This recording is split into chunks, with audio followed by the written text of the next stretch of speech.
To the international public, the most famous French car of the Cold War era is likely Citroën's tiny 2CV. However, this quirky economy car is not the only vehicle of its type to have been ubiquitous in France in the second half of the 20th century. Another car also achieved massive sales, outdoing the 2CV by a wide margin, and, just as the 2CV, would also find niche military uses at times. This would be Renault's 4L, or as pronounced in French, 4L. Welcome to Tank Encyclopedia. I'm Lojamon, and today I'll be covering the interesting story of a French economy car becoming a helicopter-borne vehicle for Navy commandos. If you like what we do and want to see more of it, don't forget to like the video and subscribe.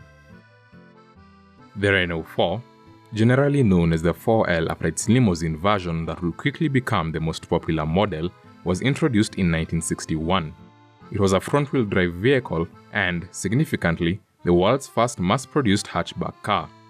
There were a great number of offerings, including a very cheap version, the R3, as well as two-door utility vehicles, as opposed to the cars which are referred to as five-door. The Renault 4 was offered with a 747cc four-cylinder water-cooled engine, with, from 1963, an 845cc engine being offered as well. The original engine was offered with a variety of carburetors, which would vary the horsepower output between 27.6 to 30 horsepower from the cheapest to the most expensive version.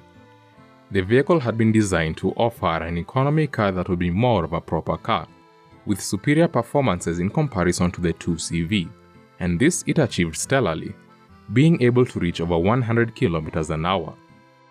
Its torsion bar suspension necessitated no regular maintenance. The car had a simple design but was sufficiently large, with a hatchback body that granted more and more practical cargo space, as well as more comfortable seating for the passengers.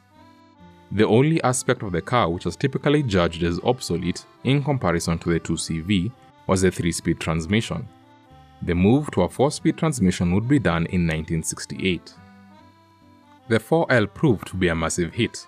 The car was the most sold vehicle in France from 1962 to 1965, and again in 1967 and 1968, establishing its hegemony over the economy car market and remaining a sight on French roads for many years. Regularly updated, its production would only end in 1992. With more than 8 million units produced, the 4L is the second most produced car in French history, behind the more recent Peugeot 206 and the most produced one of the 20th century. Even to this day, the vehicle is still a somewhat common sight, arguably more than the 2CV, with the later models of 4L being a more practical car in modern days. Automotive rally events were particularly popular in France from the 1950s to the 1970s, and saw vehicles from all kinds of categories compete. In most categories, the vehicles used would be based on mass-produced civilian car models. As a popular car of the era, the 4L was not exempt from such modifications, being a potential competitor in lightweight categories. At this point in time, rally vehicles would generally be modified by private, small manufacturers starting from a production vehicle, generally with approval or even in cooperation with the main manufacturer. For the 4L, the rally vehicle would be created by Sinpar.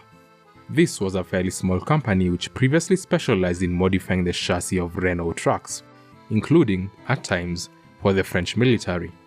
As soon as the Renault 4 became available, Sinpar started working on a 4x4 version, which was first unveiled in October 1962 in Paris Automobile Salon. The modified Sinpar vehicles were distributed by Renault. Sinpar is not known to have converted any 747cc Renault 4, and instead appears to have started with 845cc vehicles as well as more powerful later models. The kit could be applied indifferently to car and utility models. The vehicle which would eventually be offered to the French army, while it may have the appearance of a car, was actually based on the utility model. The Sinpar variant modified a considerable number of parts on the Renault 4, being quite a complex conversion for such a cheap car. The 4L Sinpar vehicle would still be able to use the classic two-wheel drive, and would be able to shift to four-wheel drive by a button on the dashboard. Considering the vehicles were conversions and not purpose-built 4x4s, This four-wheel drive was to be used very carefully. The main purpose of the four-wheel drive was to drive at moderate speed on hazardous or slippery terrain, or to cross terrain which would be uncrossable in two-wheel drive at very slow speed. It was heavily recommended not to use the four-wheel drive on the third speed, and generally, in all terrains where two-wheel drive was acceptable, as this could lead to significant wear and tear. However, when two-wheel drive could not cut it, the four-wheel drive could grant quite surprising agility and crossing capacities to Renault's economy car. The Sinpar transformation kit was a significant increase in price for a Renault 4L. A base 4L cost 6,350 francs, and adding the Sinpar kit would bring that up by 3,988 francs. Most private customers had no interest in this modification at such a cost, and as such, the main customers for the 4x4 4L were companies and official agencies. Likely aware of the existence of the 2CV Gun A a couple of years prior, and of the general lack of air-transportable vehicles for the French Navy, Renault and Sinpar saw an opportunity their vehicle could perhaps fill. Like the 2CV, the 4L was a particularly light car, with a weight varying from 600 to 750 kilograms, depending on the configuration.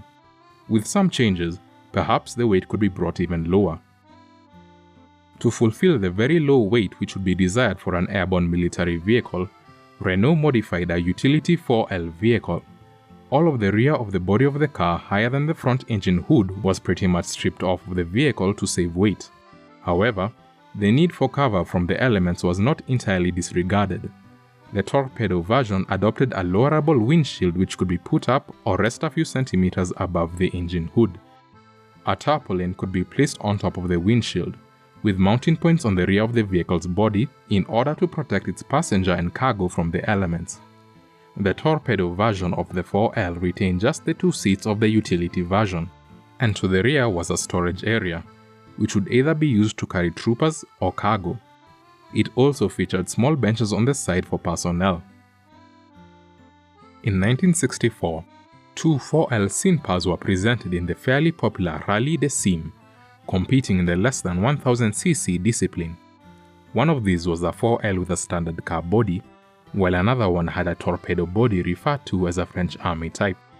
This appears to be the first known appearance of the militarized 4L Sinpar. Competing against several other vehicles, including a Willys MB and a Land Rover, the Sinpar vehicles managed to finish the course in first place, and made a lasting impression on the public in attendance. The rejection of the 4L Sinpar by the French military authorities did not, however, lead to absolutely no vehicle being sold to French army services. Indeed, the French Navy's Commando Marines did take some limited interest in the vehicle, with 4 being purchased in 1965 and a further 6 in 1966. The Commando Marines are a fairly small service with a maximum of around 600 members, though they have a very rich history, tracing their roots to the World War II era Free French Sinpar Commando which took part in D-Day. The 4L which were purchased by the commandos were for use at Lorient in Brittany. The 4L Sinpar used by the French Commando Marine featured some further modifications in comparison to the torpedo used in the 1964 Rallye des Cimes. The most noticeable modification is the 2 swinging arms on the sides of the vehicle at the level of the seats. These were hardpoints for cables that would allow the vehicle to be slung under a helicopter, with more hardpoints likely being present on the rear of the car's body and perhaps on the front of the engine hood.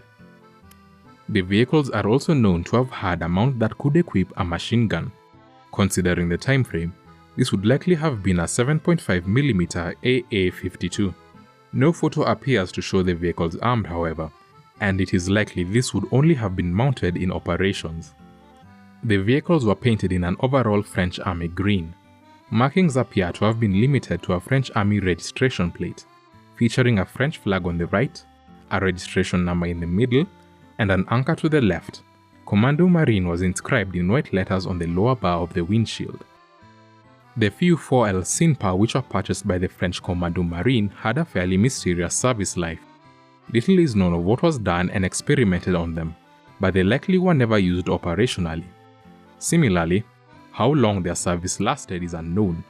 Considering the small size of the purchase, this may have been short, but then again, Considering the very peculiar nature of the Commando Marine, general rules may not necessarily apply, and considering the parts commonality of the vehicle with the more than ubiquitous civilian 4Ls, maintenance would likely not have been much of an issue.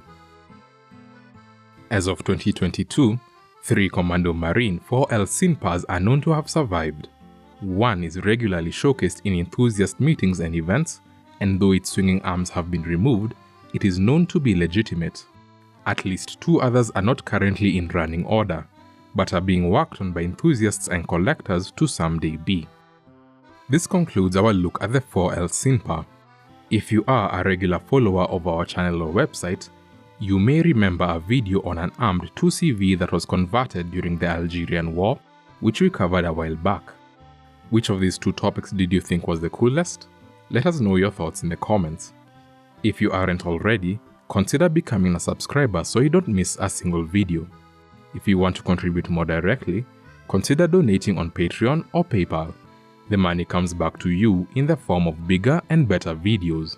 And until next time, keep us in your sights.